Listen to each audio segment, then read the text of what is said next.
یہ لو، بہت احتیاط کرنا زائدہ، اگر دھیان سے یہ کام نہیں کرو گے تو یہ میری موت کا پروانہ ہوگا جو تمہارے ہاتھ میں دیا ہے میں نے۔ تم زندان سے بھاگ کیوں نہیں جاتے مختار؟ کہیں زبیریوں کے یخنی تمہیں پسند تو نہیں آ گئی؟ تم کب تک عمر کے بیٹے کی توجہ بلکہ صفیہ کی عاجزانہ گزارشوں پر توجہ کر کے اپنی آزادی کی سفارشیں کراتے رہو گے؟ یہ آخری بازی ہے زائدہ،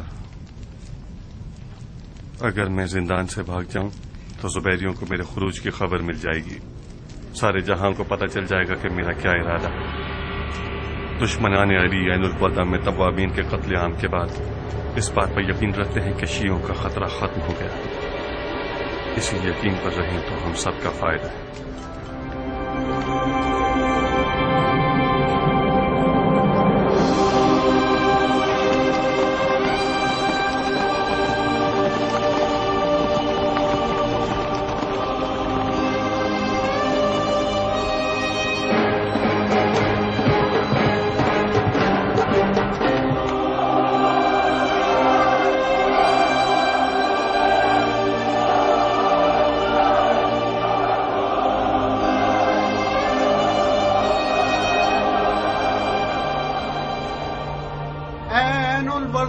پر کٹے ہوئے کبوتروں، تنہا دوبارہ ملنے کی تمنا ہی ہمارے چاک دلوں کو تسلی دے سکتی ہے۔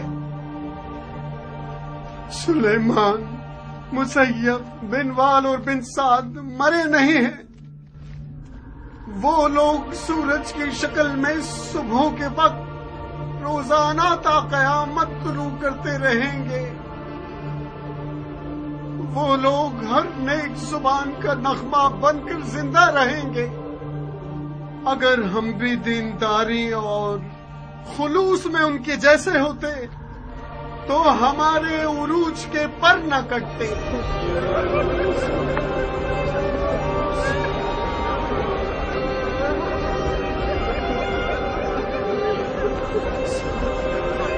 ابھی بہت سی ایسی راہیں ہیں جن پر ہم نہیں چلے ہیں، بہت سی باتیں ہیں جنہیں ہم نے سنا نہیں، بہت سے ایسے الفاظ ہیں جن کا ہم نے اقرار نہیں کیا، اور دیکھنے کی بہت سی چیزیں جو ہم نے نہیں دیکھی۔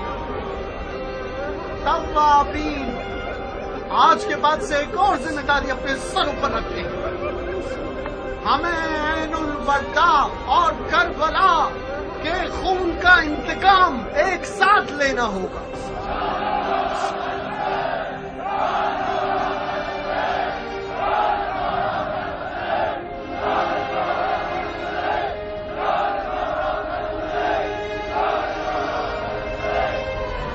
اب ہم اپنے اپنے گھروں کو لوٹ جائیں گے، ہمیں ان سوکھی ہوئی اور اجڑی ہوئی جڑوں کی دوبارہ آبیاری کرنی ہوگی۔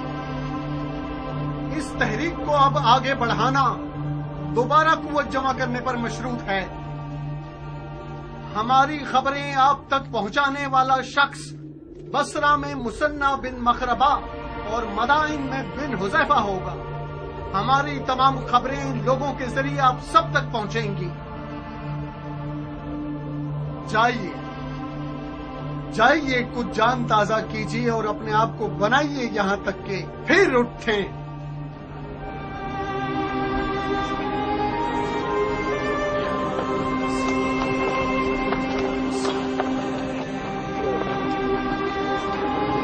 خدا کے حوالے میرے بھائی،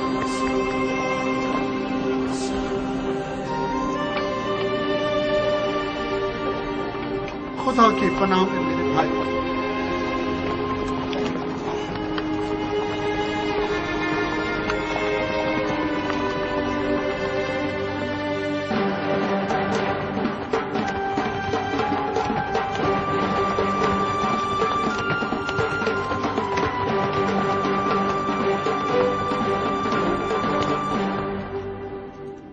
درود ہو عین الوردہ کے تھکے ماندے مجاہدوں پر۔ میں ابو اسحاق مختار ثقفی کی طرف سے ایک خط لے کر آیا ہوں۔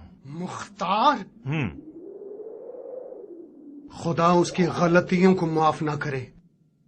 اگر مختار توابین کی مدد کے لیے آیا ہوتا تو عین الوردہ کی اس جنگ کا نقشہ ہی کچھ اور ہوگا۔ درود ہو عین الوردہ کے شیر دل مردوں پر۔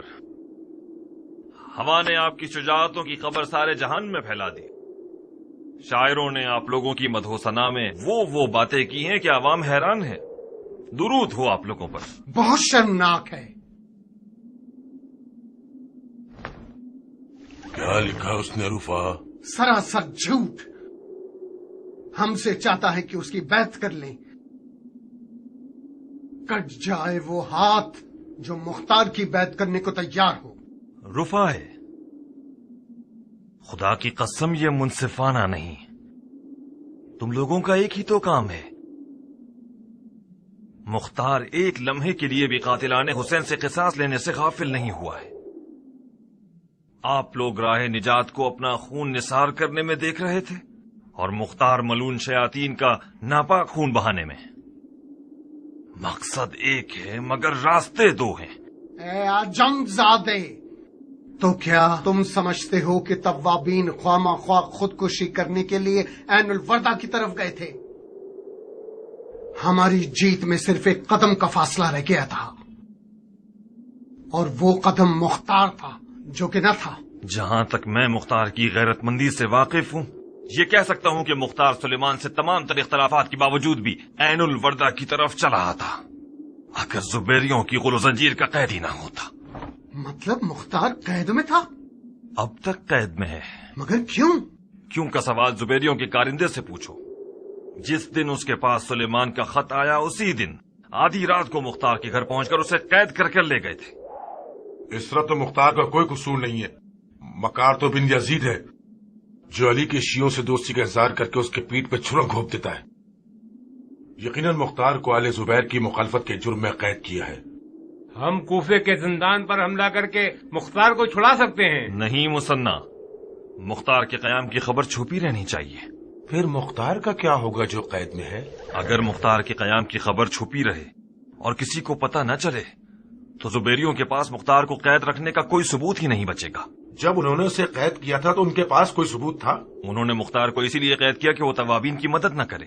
کیا مطلب کیان؟ بن یزید نہیں چاہتا تھا کہ توابین عین الوردہ کے فاتح بن جائیں۔ وہ توابین کے کوفے میں ہونے کو آل زبیر کی حکومت کے لیے خطرہ محسوس کر رہا تھا۔ وہ چاہتا تھا کہ یہ لوگ شکست کھا لیں تاکہ کوفے میں ان کی کوئی طاقت نہ بچے۔ سبحان اللہ! تو پھر ابو اسحاق نے اس بارے میں مرحوم سلیمان سے کوئی بات کیوں نہیں کی؟ اس نے ہمیں زبیریوں کے ارادے سے آگاہ کیوں نہیں کیا؟ یہ بھی بن یزید کی چال تھی کہ اس نے بڑی صفائی سے مختار اور مرحوم سلیمان کے درمیان پھوٹ ڈال دی۔ اس طرح تو وہ عین الوردہ کے شہداء کا خون اس خیانت کار بن یزید کے سر ہے۔ سیاست میں اس طرح کے کھیل بہت ہوتے ہیں رفائے، اسی لیے ابو اسحاق کہتا ہے کہ سیاست بازوں سے سیاست کے ساتھ ہی لڑنا چاہیے۔ ابو اسحاق سے کہو کہ توابین تمہارے ساتھ ہے۔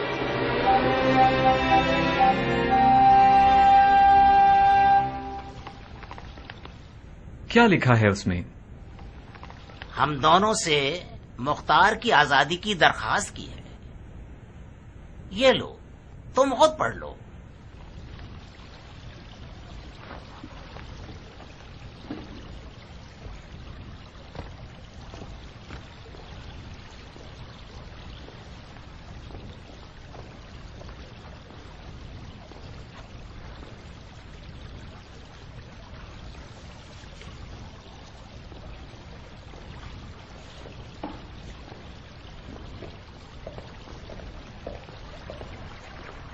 کیا کریں؟ سمجھ نہیں آ رہا۔ میری رائے تو یہ ہے کہ ہمیں مختار کو آزاد نہیں کرنا چاہیے۔ تم عمر کے بیٹے کو نظر انداز کر سکتے ہو، میں تو یہ نہیں کر سکتا۔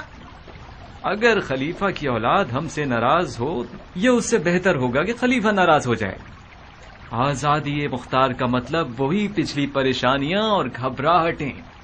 اگر مختار آزاد ہو گیا تو چین سے نہیں بیٹھے گا، خاص طور پر جب کہ وہ قید کیا گیا ہے اور زخمی بھی۔ مجھے لگتا ہے کہ توابین کی عین الوردہ میں شکست کے بعد شیعوں کے ہاتھ پاؤں کٹ گئے ہوں گے اور ان کا سارا جوش ختم ہو گیا ہوگا اور یہ مروانیوں کے حریف نہیں ہو سکتے، لہذا وہ مجبور ہیں کہ ہم سے اتحاد کر لیں۔ یہ بتاؤ خلیفہ کو کیا جواب دو گے اگر ہم نے مختار کو آزاد کر دیا؟ خلیفہ آخر کیوں ناراض ہوں گے جبکہ مختار کا آل زبیر سے کوئی واسطہ نہیں ہے؟ کیا تمہیں یقین ہے کہ مختار آزاد ہو کر آل زبیر کے خلاف سازشیں نہیں کرے گا؟ اب تک تو نہیں کی۔ میری مانو تو مختار کو مار ڈالے اور اس کے شر سے نجات حاصل کر لیں۔ لعنت خداوند اور شیطان رجیم پر۔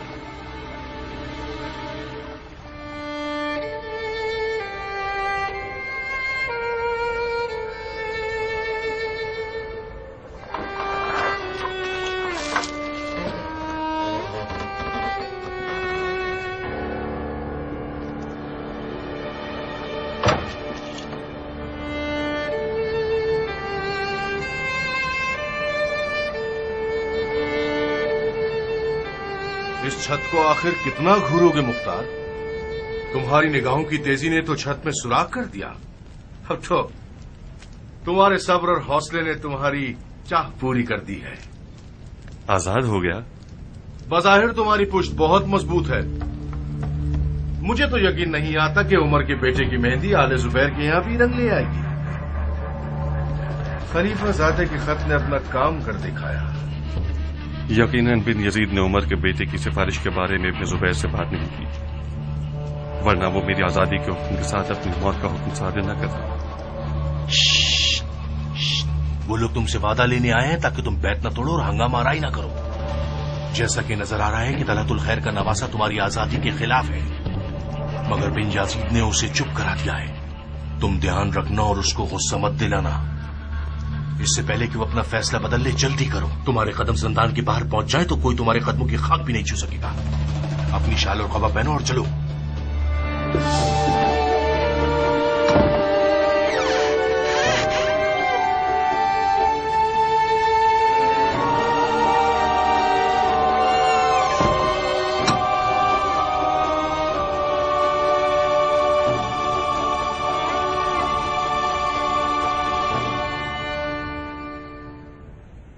وعلیکم السلام۔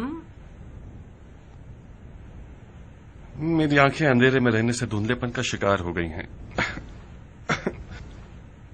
ورنہ میں اہل معرفت کے دیدار میں سلام کرنے میں پہل کرتا تھا کہ دگنا ثواب حاصل کروں۔ مختار، جو شخص اپنی کرسی اور منصب کو داؤ پر لگا رہا ہے تاکہ تم ایسے آزاد ہو جاؤ اور اپنی زندگی کی خوشیوں تک پہنچ سکو اور اس کے ساتھ اچھا برتاؤ کرو، مجھے معلوم ہے کہ تمہیں آزاد کرنا میرے لیے تکلیف دہ ہوگا، مگر کیا کروں؟ اس نے مجھ سے تمہاری آزادی کی درخواست کی جو میرے لیے نہایت محترم ہے۔ مجھے امید ہے کہ تم میری اس نیکی کا صلہ یوں دو گے کہ جب تک ہم کوفہ میں ہیں تم آل زبیر کے خلاف کوفے میں کوئی قدم نہیں اٹھاؤ گے اور ہماری بے عزتی نہیں کرواؤ گے۔ میرے اپنے اور میری زمینیں لاوارث پڑی ہوئی ہیں اور میری کھیتی باڑی کا کام بھی تباہ ہو گیا ہے۔ میں وعدہ کرتا ہوں کہ میری اس تلوار نیام سے باہر نہ آئے سوائے کسی بیلچے کے دستے کو تراشنے کے لیے یا درخت کی کٹائی کے لیے۔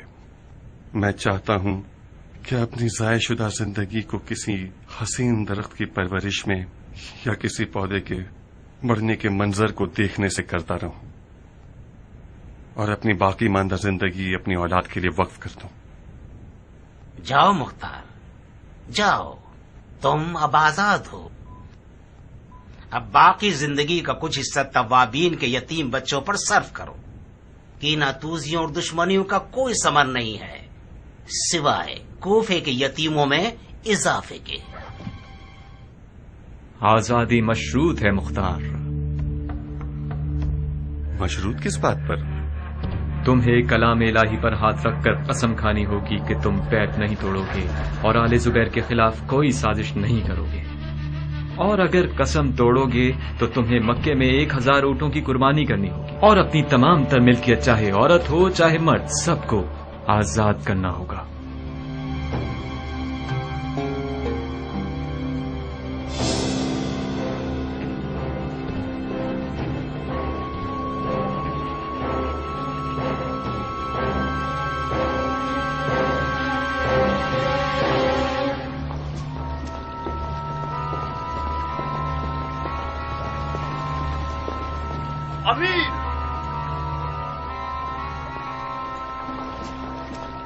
امیر، کیا یہ سچ ہے کہ آپ نے مختار کو آزاد کر دیا ہے؟ ہاں، مختار آزاد ہو گیا ہے۔ کیوں؟ کیوں؟ اب میں تمہیں جواب دوں گا پسر سعد۔ تم لوگوں کو روز روشن مسلمانوں کے دارالحکومت میں داخل ہونے کی اجازت دی ہے، ہاں؟ کیا ہمارے درمیان طے نہیں پایا تھا کہ تم لوگ اپنے خانہ خراب گھروں میں بیٹھے رہو اور ہماری اور اپنی ہر طرح کی راو رسم کا انکار کر دو، ہاں؟ امیر، مختار کی آزادی کا حکم یعنی آپ کی اور ہماری موت کا حکم، یہی تھی وہ سیاست جس پہ آپ کو اتنا ناز تھا، ہاں؟ جانتا ہوں مختار کو آزاد نہیں ہونا چاہیے تھا، مگر مختار کی آزادی اس نے مجھ سے مانگی جو ہم سب کے لیے عزیز و محترم ہے، اور اس کی حرمت واجب ہے۔ آپ پسر زبیر کے بھیجے ہوئے حکمران ہیں یا پسر عمر کے بھیجے ہوئے حکمران ہیں؟ مختار کی آزادی کا مطلب فتنہ یعنی آشوب یعنی جنگ جنگ جنگ۔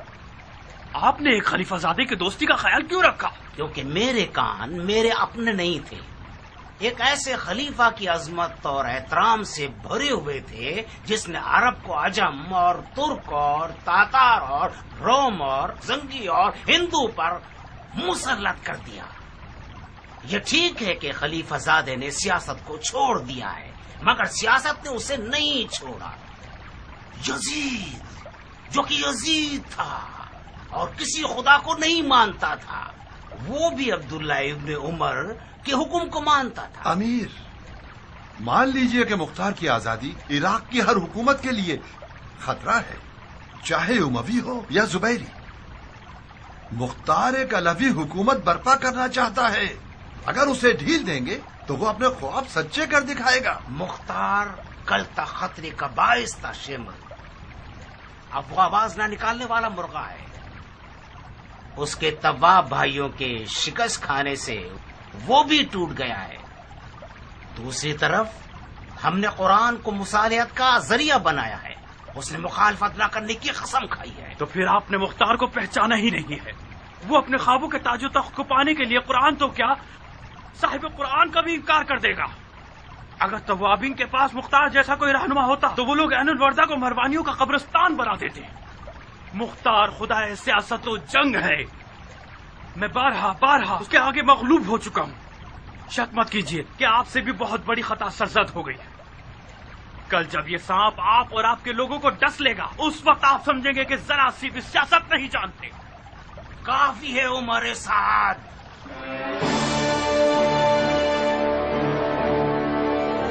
کافی ہے۔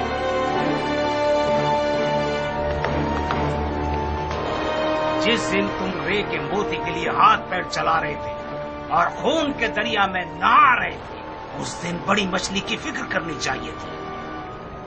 آج میرے دامن پر پنجے مار رہے ہو اور کہہ رہے ہو کہ یہ بوسیدہ ہے۔ یہ بوسیدہ دامن ہمارے لیے چھوڑ دو۔ ہم جانتے ہیں کہ جو مختصر سے سیاست جانتے ہیں اس سے خود کو کیسے بچانے۔ تم جاؤ اور ان ہڈیوں سے پناہ مانگو جنہیں کربلا کے میدان میں تم نے دفن کیا ہے۔ اہل بیت رسول کا رحم و مروت بہت زیادہ ہے، شاید تمہیں اس مشکل سے نجات دے دے۔ تشریف لے جائیے۔ اور ہاں، ہم نے خفیہ طور پر یہ طے کیا ہے کہ آپ لوگ اپنے گھروں سے نہیں نکلیں گے۔ میں وعدہ نہیں کر سکتا کہ آپ جیسوں کی جان کی ضمانت کر سکوں۔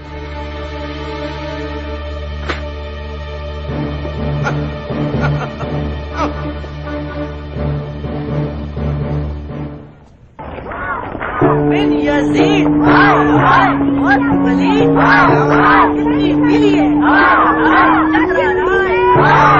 بن یزید بہت پلید اتنی پیلی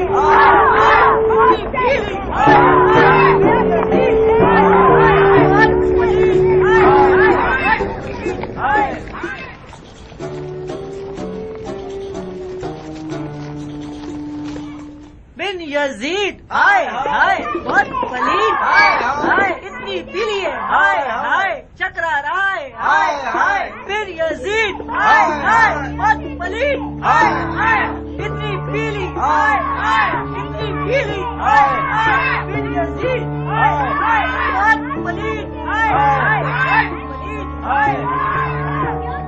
بن یزید بہت پلید اتنی پیلی ہے چکرا رائے بن یزید بہت پلید بند کرو، تم لوگ بھی وہی حرکتیں کرو گے ملون کہیں کے. یہ ساری بکواسیات میں ماں باپ کے بچوں کے لیے سڑک چھاپ بدبخت اور بگڑے ہوئے بچوں کو سیو دیتا ہے. تم لوگوں کے لیے نہیں جو خود بگڑے ہوئے ہو اور دوسروں کے لیے نعرے لگاتے ہو. اماں جانیا بابا پھر جانی مریض بن گئے. رونا مت میری جان، مت گھبراؤ میری بچی، تمہارا باپ چکرا گیا ہے. یقیناً کسی نے آج ان کی دم پہ پاؤں رکھ دیا ہے، کچھ زیادہ ہی دماغ خراب ہو گیا ہے. بابا کی تو دم نہیں ہے، ان کا دماغ کیسے خراب ہوتا ہے؟ یہ جن زدہ ہو گئے ہیں میری جان. تم لوگ کمرے میں جاؤ تاکہ میں ان کا جن پکڑ سکوں. ابو کلی کے بچے ہمارا مذاق اڑاتے ہیں اور ہمارے ساتھ نہیں کھیلتے. جب گھر کے اندر آ کر کھیلتے ہیں تو بابا ڈانٹتے رہتے ہیں. حفظ بھی جب باہر جاتا ہے تو مجھے اپنے ساتھ نہیں لے جاتا. آخر میں کیا کروں؟ میرا حوصلہ جواب دے چکا ہے. بدتمیز! کیا مطلب ہے بدتمیز؟ کیا میں جھوٹ بول رہا ہوں؟ ہمارا کیا واسطہ کہ ہمارا باپ یزیدی ہے؟ جاہل کے بچے!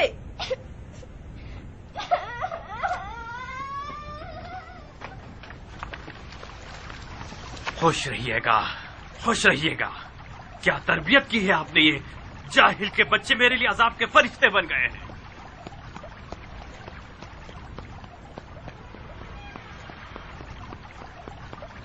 تمہارا دماغ تو ہل گیا ہے، پاؤں کیوں ہلا رہے ہو؟ پاگل ہو گیا ہوں. تم نے مجھے پاگل بنا دیا ہے. کیا یہ زندگی ہے کہ مجھے گھر کے اندر بھی وہی بکواسیات سننے کو ملے گی جو گلی کے لوگوں کا ورد زبان ہے؟ شاباش ہے محترمہ، کیا پرامن گھر بنایا ہے میرے لیے. یہ گھر پرامن تھا، تم نے اسے بھی امن بنایا. یہ سوال مجھے پوچھنا چاہیے نہ کہ تمہیں. جی ہاں، ظاہر ہے بانو محترمہ کو پوچھنا چاہیے کہ ان کے گھر کے باورچی خانے میں دمبے کی بریانی جو نہیں بنتی، ان کو مخمل حریر اور مہنگے لباس پہننے کو نہیں ملتے، ان کو ہیرے موتی اور سونے کا گلوبن جو میسر نہیں ہے، ان کے پاس کنیزیں اور نوکرانیاں نہیں ہیں نا.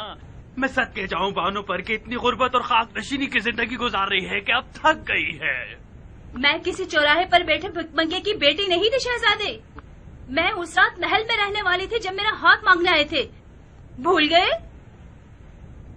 بس بھی کرو جاریہ، تم تو میرا دماغ تازہ مت کرو. یہ تم ہو جو زندگی کو اپنے میرے اور بچوں کے لیے زہریلی بناتے جا رہے ہو. پھر مختار کیسے آزاد ہوا نہیں کہ خوف و ہراس سے ہمارے گھر کو گھیر لیا. عمر، کوفہ اب رہنے کی جگہ نہیں ہے. تم نے ان گلیوں اور لوگوں سے کیا اچھا دیکھ لیا جو دونوں ہاتھوں سے اس خرابے کو پکڑ کر بیٹھ گئے اور چھوڑنا نہیں چاہتے.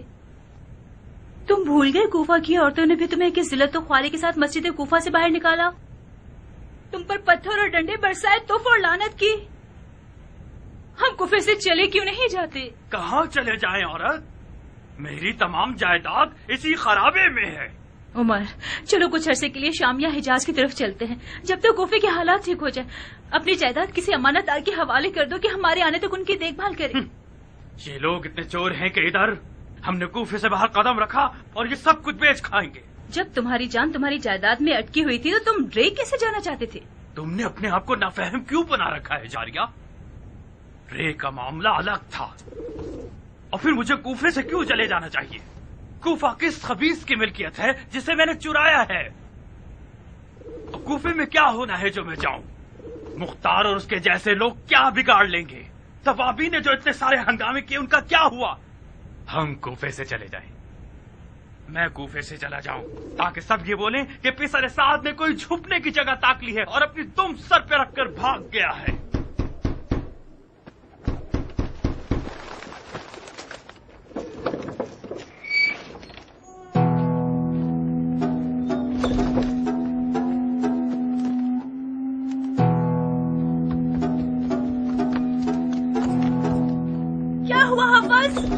یہ سب کیا ہے؟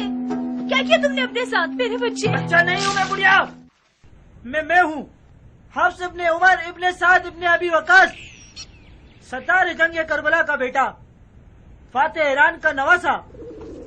اچھا اچھا، اتنے ڈھیروں ڈھیر لقب لگاؤ تاکہ سارے چور چکے تمہاری جان کے پیچھے ہاتھ دھو کے پڑ جائے اور تمہاری یہ درگت بنا دے۔ قصور آپ کا ہے جو مجھے تلوار لے جانے سے منع کرتی ہیں۔ کس سے لڑکے آئے ہو؟ اور اس شخص سے جو میرے باپ کی توہین کرے۔ اگر میرے پاس تلوار ہوتی ایسا کام کرتا کہ کوفے کی حاملہ عورتیں جب عمر 7 کے بیٹے کو دیکھیں تو اپنا حمل گرا دیں۔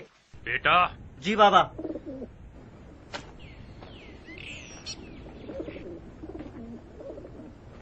تم لڑے کیوں تھے؟ اوریان کے ساتھ نہر پر مچھلی پکڑنے گیا تھا کہ ماہی گیروں کے 6-7 بچے ہمارا راستہ روک کے کھڑے ہو گئے کہ یہاں ہمارا قبضہ ہے، تمہیں یہاں شکار کا حق نہیں۔ اوریان ڈر گیا، وہ واپس لوٹنا چاہتا تھا، میں ان کے سامنے ڈٹ کر کھڑا ہو گیا۔ قبضے کا کیا مطلب ہے؟ نہر تو سب کے لیے ہے، نہر خدا کی ہے، ہماری بحث بڑھ گئی۔ اوریان کے منہ سے نکل گیا، جانتے ہو کس سے لڑ رہے ہو؟ یہ عمر 7 کا بیٹا ہے۔ ان خبیثوں نے کہکا لگا کر میرا مذاق اڑایا، ایک نے آپ کو گالی دی، میں نے اسے مارا، سب مجھ پر ٹوٹ پڑے۔ کون سی گالی دی؟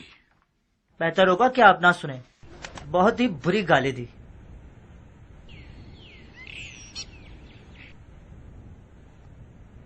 تمہیں کچھ ہوا تو نہیں؟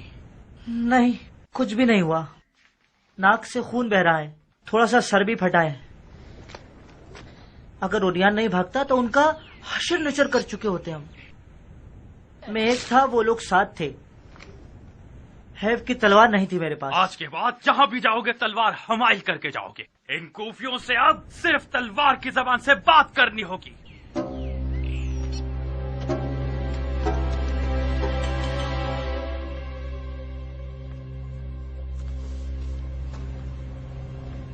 کیا کرنا چاہتے ہو؟ میں والی کوفہ کی معزولی کا حکم لکھ رہا ہوں۔ تم کب تک اس خط و کتابت پر دل بہلاتے رہو گے؟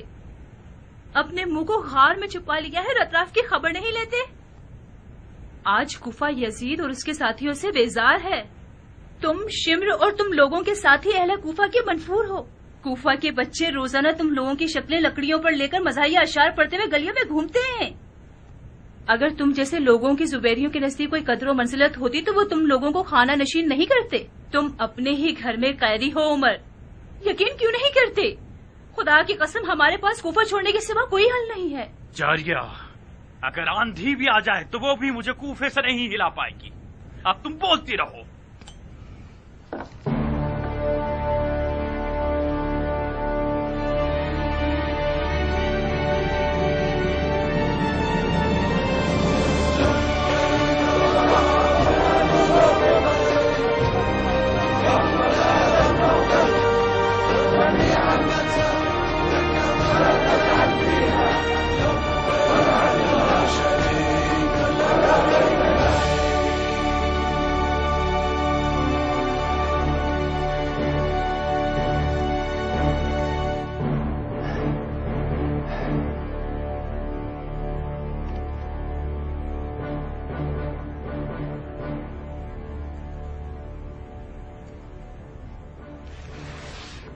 یہ شخص 9 من دودھ والی گائے کی طرح ہو گیا ہے، کامیابی سے بھرے ہوئے دودھ کے برتن کو 1 لات سے گرا دیا ہے۔ بن متی، اس سے پہلے کہ تمہارے حکم کی مہر سوکھ جائے اپنے آپ کو کوفہ پہنچا دو اور کہانی ختم کر دو۔ خدا کرے کہ دیر نہ ہوئی ہو۔ ہاں، ابھی نکلے نہیں ہو کہ پہلے ہی ہار گئے؟ کوفہ ایک خوفناک میدان ہے، مجھے فکر مند ہونے کا تو حق دیجیے۔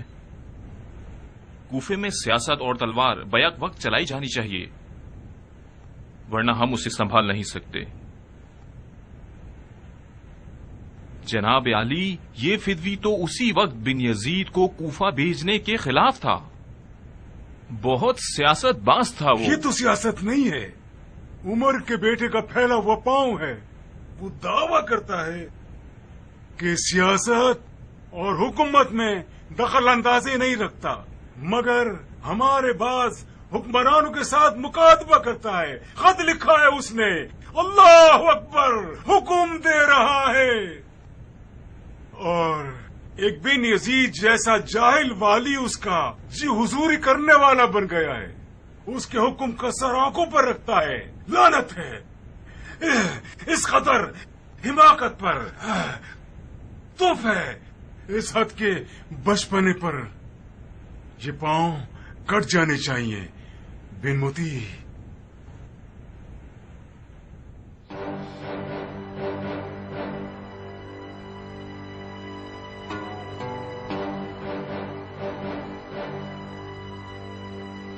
تمہاری مختار سے پرانی دوستی ہے تو پھر کوشش کرو کہ اسے اپنی طرف بلا لو اور بڑی مٹھاس کے ساتھ سلیمان اور اس کے ساتھیوں کی طرح اسے بھی جنت کی طرف روانہ کر دینا.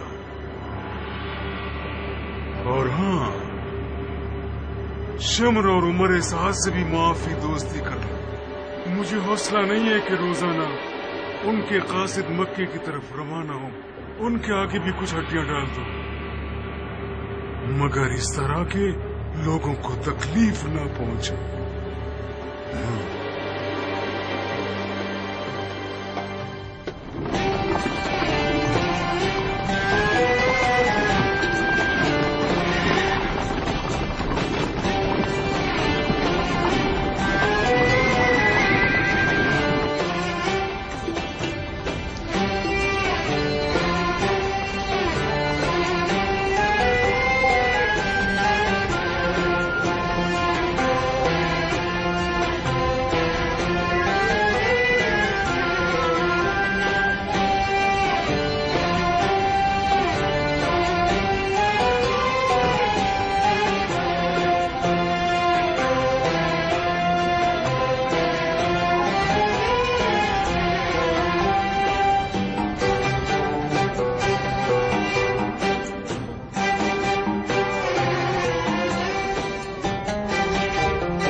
دیکھنے کا ارمان تھا بن شریح. کیا حال چال ہے؟ بس آپ کی دعائیں ہیں. آپ کیسے ہیں؟ ہم دعا گو اور شکر گزار ہیں. اس طرف کیسے؟ خدا نے توفیق دی تو عمرے کا شرف حاصل کرنے جا رہے ہیں. عمرہ؟ وہ بھی ان دنوں میں، جبکہ کوفے کو تم جیسے نامور لوگوں کی ضرورت ہے. واجب فریضے کو چھوڑ کر مستحب کو ادا کرنے جا رہے ہو. کوفہ آپ جیسوں کے لیے وظیفوں سے بھرا ہوا ہے جو سیاست کو واجب فریضہ سمجھتے ہیں. ہم جیسوں کے لیے نہیں جن کا سروکار زراعت سے ہے. کس بات پہ ہنس رہے ہو بن موتی؟ آپ کی مرغی کی دم جو نظر آ رہی ہے. یہ مرغی کی دم کہاں ہے؟ کوفے کی راہ یہاں سے ہے اور آپ مدینے سے آ رہے ہیں. روزہ رسول کی زیارت کو گئے تھے تاکہ ہمارے عمرے کا ثواب دوگنا ہو جائے. اس میں کہاں پر ہنسنے کی بات تھی؟ یہ کہو کہ حضرت سجاد کے پاس گئے تھے تاکہ سیاسی ذمہ داریوں کے بارے میں سوال کرو. بہت خوب. ان کی رائے کیا تھی؟ فرض کر لیجئے کہ آپ ٹھیک کہہ رہے ہیں تو کیا ہم نے کچھ خلاف شریعت کیا ہے؟ بالکل نہیں، ہرگز نہیں. بالکل بجا کام کیا ہے. عمرہ کرنے کو پہنچے تو ایک چکر امام سجاد کے چچا کے پاس بھی لگا لیجئے گا. سنا ہے کہ زین العابدین نے اپنے چچا کو کوفے کے معاملات میں اپنا وکیل بنایا ہے.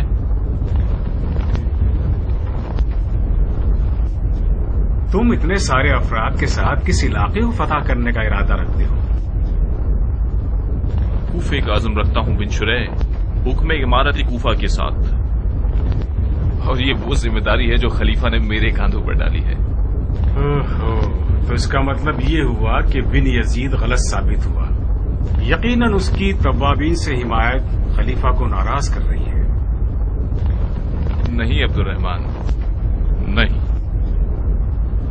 توابین کی حمایت خلیفہ کا ایمان ہے۔ تعجب ہے، تم تو مجھ سے بھی زیادہ دور کے کوڑی لائے۔ زمانے کے کھیل سے مجھے ہنسی آتی ہے بن شریح۔ جب مجھے عمارت کا حکم ملا تو مجھے یاد آ گیا کہ تم ان لوگوں میں سے ہو جن کی مجھے سب سے پہلے داڑھی چلانی ہے۔ حیف ہے، تمہارا مکہ میں زیادہ ٹھہرنے کا ارادہ تو نہیں ہے؟ کوفے میں تمہارے پاس میرے علاوہ اتنی مصروفیات ہوں گی کہ تمہارے پاس وقت ہی نہیں رہے گا۔ ہم بڑے سکون کے ساتھ اپنی زیارت کر کے بڑے آرام سے واپس لوٹ سکتے ہیں۔ آؤ، تمہارا انتظار کروں گا میں۔ اور ہاں، ہمارے دوست کی کیا خبر ہے؟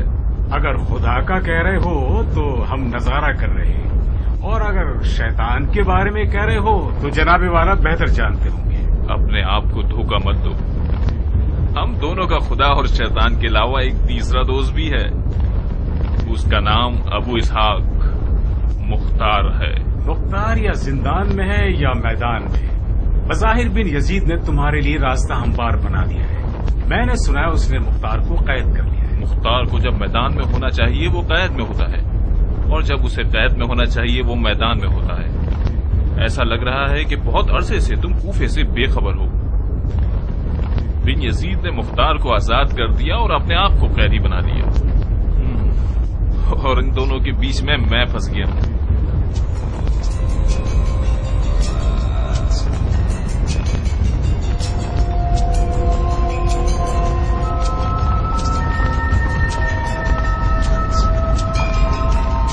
اندازن ہم کہاں ہیں ابو صاحب؟ غار کے قریب۔ بڑا ہیبت ناک صحرا ہے۔ مجھے حیرت ہے کہ مختار اس صحرا سے اکیلے کیسے جان بچا کر نکل گیا۔ معذرت چاہتا ہوں امیر، مختار انسانوں سے زیادہ جنات سے شباہت رکھتا ہے۔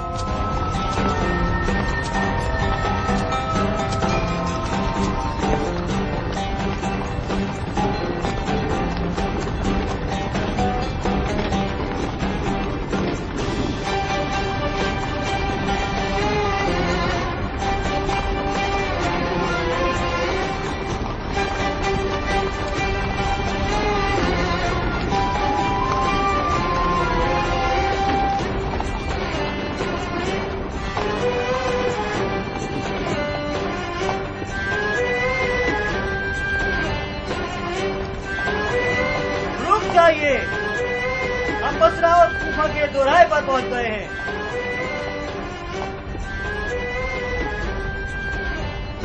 بہت خوب ام سلیم، جدائی کا موقع آ گیا۔ ہم بصرہ میں اجنبی ہیں عبداللہ، وہاں ہم کسی کو نہیں جانتے۔ میں نے جناب مصعب کو لکھا ہے کہ آپ لوگوں کا خیال رکھیں تاکہ آپ لوگوں کو اجنبیت کا احساس نہ ہو۔ بے فکر رہیے، آپ بصرہ میں خوش رہیں گی۔ حکومت بنی زبیر کے بہت سے بااثر افراد کے گھر والے بصرہ میں رہ رہے ہیں، آپ ان کی جان محفل بن جائیں گی۔ جب ہم کوفہ میں اپنے قدم جما لیں گے تو آپ کے دیدار کو چلے آئیں گے۔ تم کوفے کے امیر اور حاکم ہو، آخر تمہارے گھر والوں کو تمہارے ساتھ کوفہ کیوں نہیں جانا چاہیے؟ میری کوفہ پر حکومت مختار جیسے خطرناک رقیب کو مہار کرنے پر مشروط ہے۔ مگر تم تو مختار کے پرانے دوست ہو۔ ہاں، میں اور مختار بچپن سے ایک دوسرے کے دوست تھے، مگر فی الحال رقیب ہیں۔ دوستی جتنی قریب کی ہو، دشمنی اتنی ہی زیادہ شدید اور خطرناک ہو جاتی ہے، اور امیری کی دشمنی ایک طرح کی جنگ ہے۔ جاؤ ام سلیم، جاؤ اور یہ دعا کرو کہ میری اور مختار کی دوستی ہمیں ایک دوسرے کے خون کے پیاسے ہونے سے روک دے۔ جاؤ خدا کی پناہ میں۔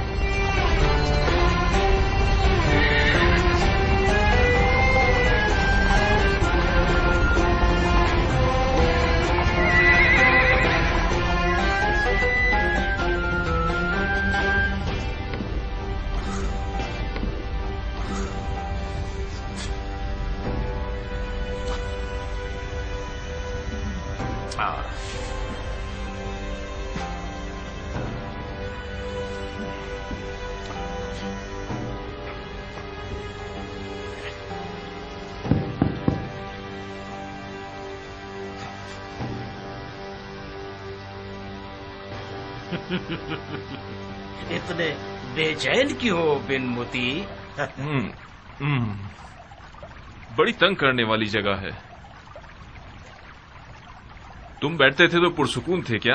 جی نہیں، کتنی دفعہ اس نے مجھے قبر دکھا دی. اسی وجہ سے ہم اتر چکے ہیں اور آپ اس پر سوار. اپنی بیٹھک پر دھیان رکھیے گا. جب میری بے چینی کی وجہ جانتے ہو تو پوچھ کیوں رہے ہو؟ میں یہ تسلی کرنا چاہ رہا تھا کہ غلطی میری نہیں تھی. یہ سواری ایک ڈسنے والی شے ہے. ہمیں سحر و جادو آنا چاہیے تاکہ اسے مہار کر سکے. صحیح. اگر سحر و جادو سے حکومت کی جا سکتی تو ابھی تک جادوگر نمونے اس وقت تمہاری نماز جنازہ پڑھ رہے ہوتے. جس کو کوفے میں جادو نہ آتا ہو وہ موت کے گھاٹ ہی اترتا ہے. تم اچھے سیاستدان ہو بن یزید اور ایک اچھے جادوگر بھی. حکومت کرنا جادوگری سے زیادہ مشکل ہے. بعض اوقات ہاتھ میں عصائے موسیٰ بھی ہو تب بھی کام نہیں چلتا. حکومت میں کچھ معاملے ایسے بھی ہیں جو صرف ٹیڑھی تلوار سے ہی سیدھے کیے جا سکتے ہیں. جائیے اور اپنے آپ کو مکہ مکرمہ کے سفر کے لیے تیار کیجیے. کیا یہ حکومتی صدا کا حکم ہے؟ کیوں؟ میں جاننا چاہتا ہوں. ہاں، میں جاننا چاہتا ہوں کہ اگر خلیفہ کا حکم ہے کہ ہم مکے چلے جائیں تو سر آنکھوں پہ چلے جاتے ہیں، لیکن اگر آپ کا حکم ہے تو اجازت دیجیے کہ ہم اگلی منزل کا انتخاب خود کر لیں. اگر انتخاب کا اختیار دیا جائے تو کہاں جائیں گے؟ مکے کے علاوہ کوئی جگہ. کہیں آپ کو یہ برا تو نہیں لگ گیا کہ خلیفہ نے آپ کی جگہ ہمیں بٹھا دیا ہے؟ خدا نہ خواستہ آپ آل زبیر کو پیٹھ دکھانے کا ارادہ تو نہیں رکھتے؟ ہرگز نہیں. ہم نے حکومت کی شرط آل زبیر کی بیعت نہیں کی ہے. ہمیں شرعی ذمہ داری نے بیعت کرنے پر مجبور کیا تھا. جب تک خلیفہ اور ہم ہیں ہم عہد و میثاق پر ہمیشہ ثابت قدم رہیں گے. میں ذاتی طور پر تھک چکا ہوں اور کچھ عرصے سیاست کے کھیل سے دور رہنا چاہتا ہوں. ابراہیم کے بارے میں نہیں جانتا.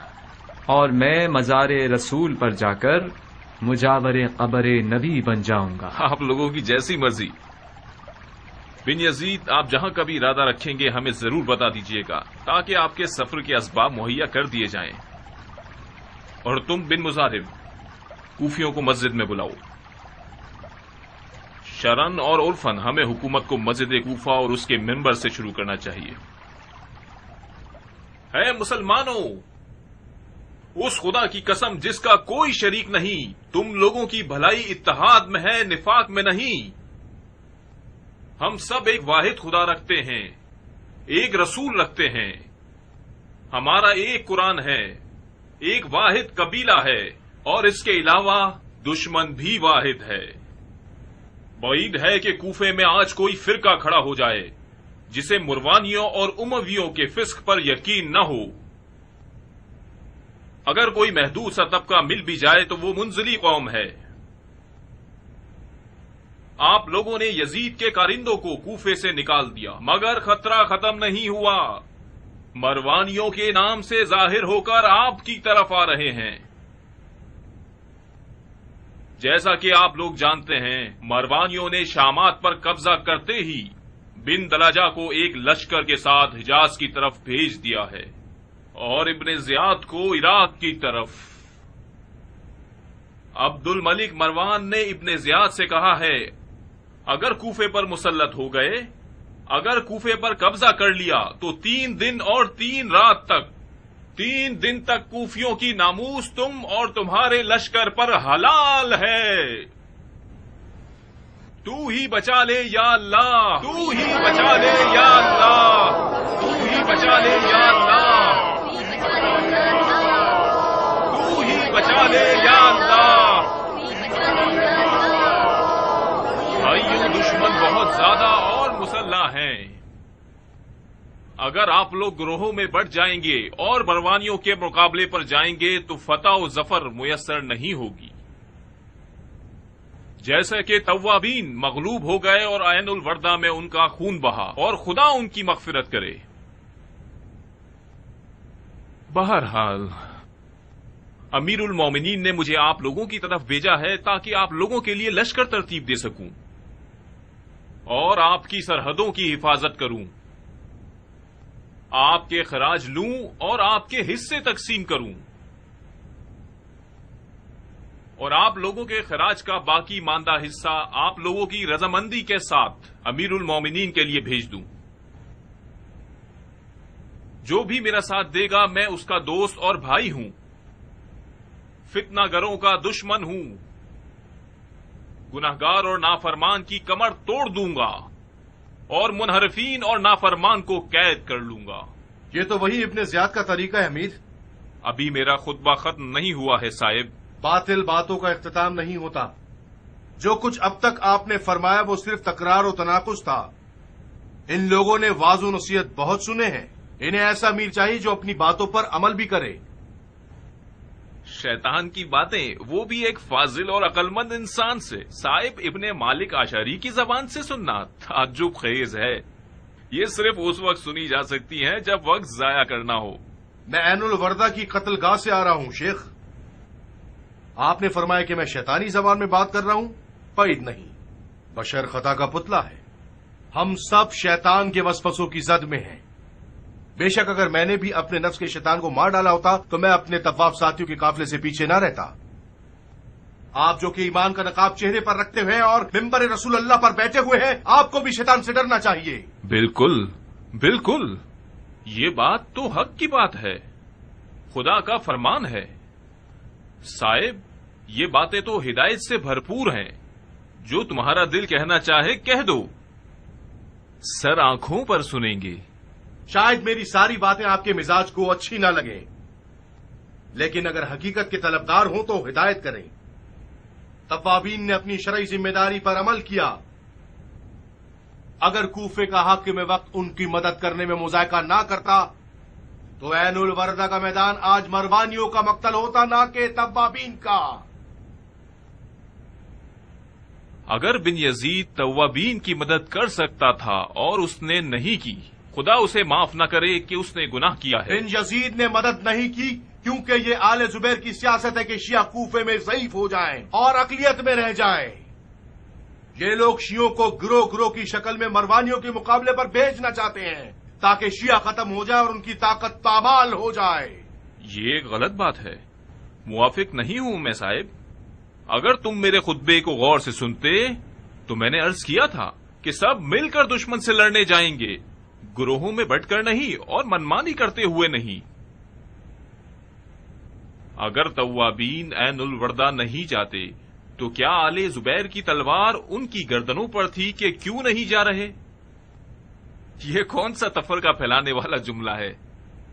خدا لعنت کرے اس پر جس کا ارادہ تفرقہ بازی ہو۔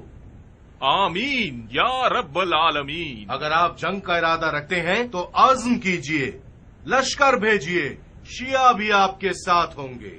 جی نہیں، ہرگز نہیں۔ تعصب سے دلوں کو پاک کیجئے تاکہ ہم سب مل کر جہاد کریں۔ حالات میرے تصور سے کہیں زیادہ خطرناک ہیں۔ خلیفہ کی توہین، وہ بھی کھلے عام، یعنی زبیریوں کے اونٹ کو کوفے میں ذبح کر ڈالنا۔ بن یزید نے حکومت نہیں کی، کھیل کھیلا ہے، بالکل ان بچوں کی طرح جو بادشاہ بننے کے کھیل کھیلتے ہیں۔ معافی چاہتا ہوں امیر، ان سے میٹھے انداز میں پیش آئیں گے تو یہ ہم پر سوار ہو جائیں گے۔ آپ ان سے بہت زیادہ اچھے انداز میں پیش آتے ہیں۔ مجھے مزید برہم مت کرو، میں پہلے ہی اپنے آپ میں بہت اکڑا ہوا ہوں۔ سیاست میں بعض اوقات ایک مسکراہٹ سے ایک لشکر کی جتنی فتوحات حاصل کی جا سکتی ہیں۔ میں ہنسنے پر مجبور تھا، اگر ہنستا نہیں تو حالات کی نوعیت کو سمجھ نہیں پاتا۔ صاحب تو مختار کے قریبی دوستوں میں سے ہیں۔ ان تمام گستاخیوں کا اثر وجہ مختار ہے۔ مختار کو آزاد نہیں ہونا چاہیے تھا۔